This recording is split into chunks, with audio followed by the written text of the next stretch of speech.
Okay, so now if you've been following along to this point, you know in the previous lesson we set up the basic high-level UI flow of our application using our storyboard. And we have three basic screens here, all represented by view controllers. And then we have this navigation controller that sits out to the left that's actually going to drive the flow or the navigation features of our application. So what I want to do in this lesson is take a little moment to dig into one of these view controllers a little bit more specifically so you can see how we're going to begin to add functionality or get the availability of adding functionality via code to these actual view controllers. So if you've never played around with storyboards before, this will be very beneficial, but if you have, this should be fairly old hat.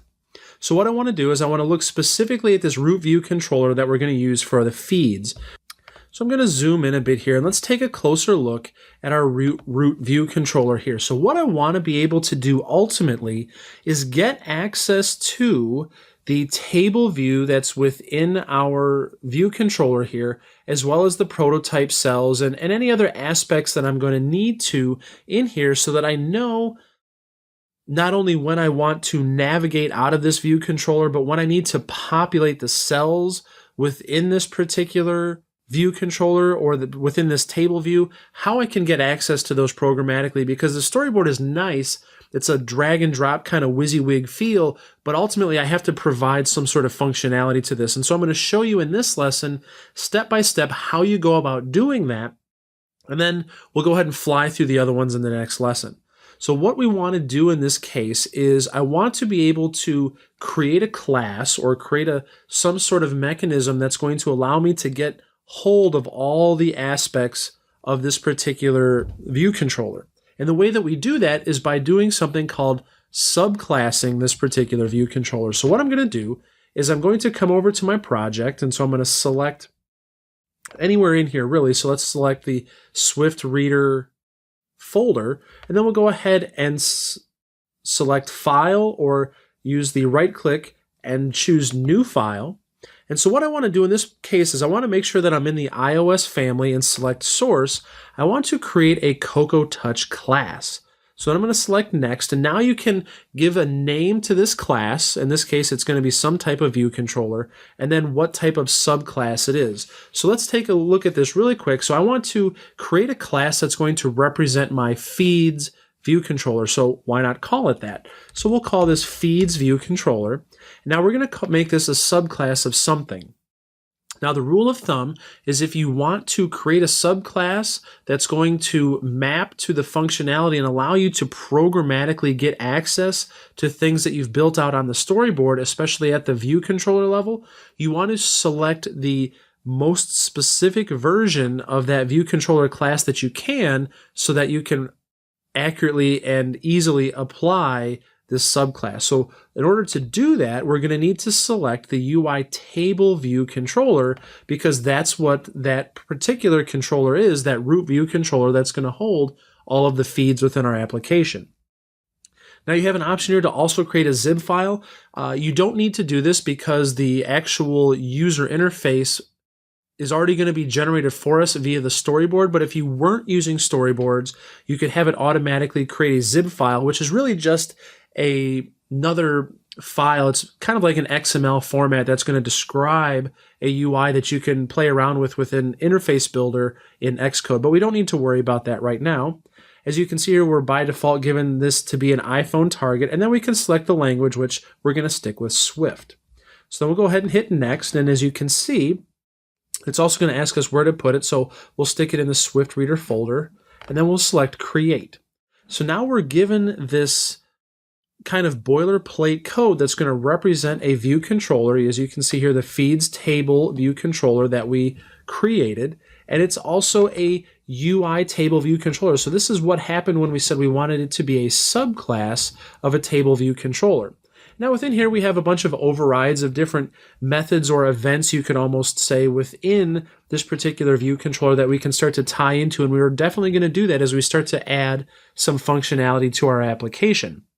But for now, as you can see, we have view did load, which means that as soon as this view or this view controller presents its view, this particular method is going to fire. And then did receive memory warning. This would mean that while you're in this view, if your application begins to take up too much memory, if there's not enough memory left on the actual platform, you could receive this warning so you can start to get rid of any heavy resources if you needed to, and a number of other things.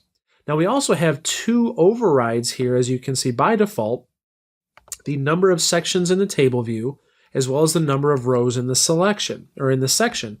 Now these are specific to a UI table view controller, and we're going to tie into these as we start to add functionality to this, but just know that when you're using a table view controller, you can break up the cells within that particular view controller into a number of different sections. So in this case, we're not going to worry about it, so I can already tell you that this is ultimately going to be 1, because we're not going to break these up into sections. It's all going to be in one long list. And then the number of rows in section, this is going to be very dependent on how many, at least for this view controller, how many feeds we have loaded into this table. And then we're also going to need this third one that's commented out for the moment to be able to get access to the cells, the individual cells within our table view controller, so we can do things like set their text or handle clicks or other things like that. So that's really all we really need to know about this particular pre-generated code, and it's all going to look very similar to this every time you generate a class that's going to represent a view controller, and you're going to see that in a couple other lessons as well.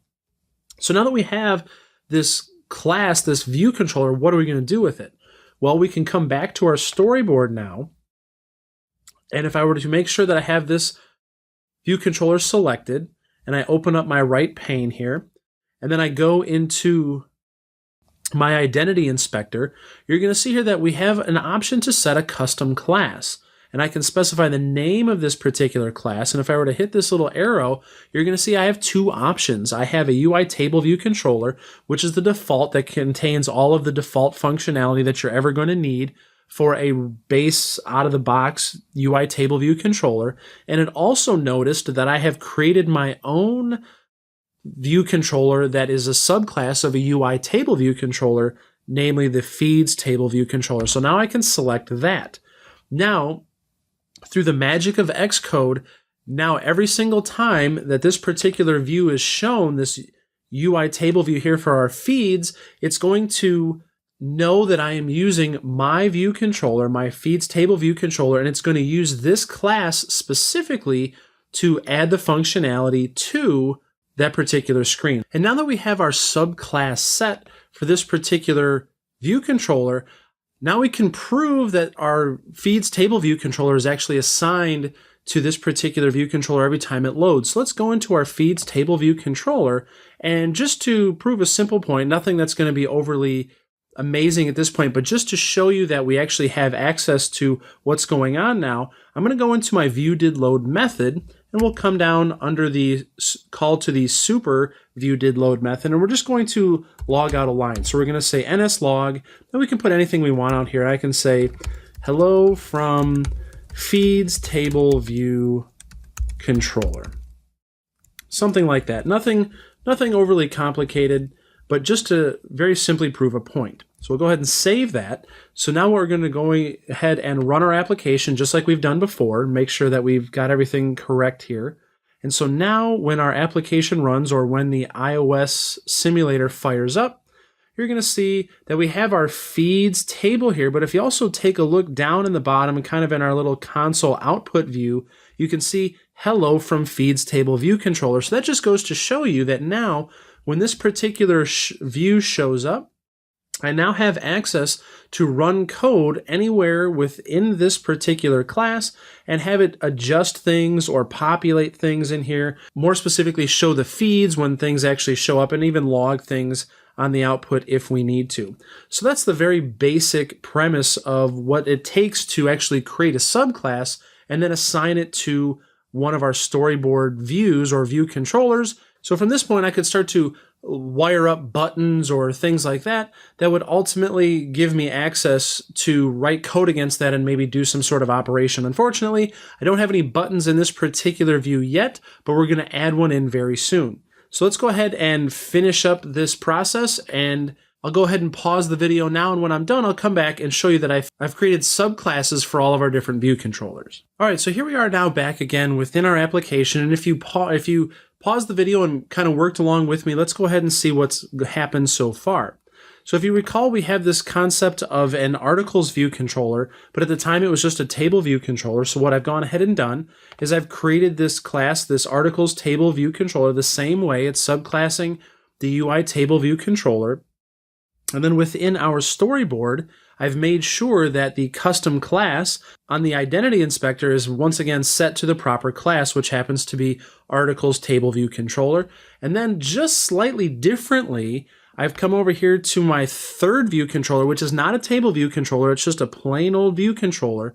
And I've created a web view controller. As you can see, the implementation of this is quite a bit different. It's much smaller. It only has 2 methods and actually 3 here on the bottom, which we're going to be going over in another lesson. But we've lost all of that table view specific functionality, which is okay because we don't need it for this particular view controller. So I've gone into my storyboard. I've made sure I've selected my web view controller and selected its custom class to be a web view controller. So there you have it. We have now created subclasses for all of our view controllers that we need to get a hold of something in programmatically, namely the feeds and the articles and the actual article web view itself. So now in the next lesson, we're going to take a look at a couple more things that have to do with this concept of subclassing in a somewhat similar way, where we get to play around with some of the properties associated with pieces or bits and pieces of our view controllers and the transitions so that we can get access to them programmatically. So let's go ahead and see how that works.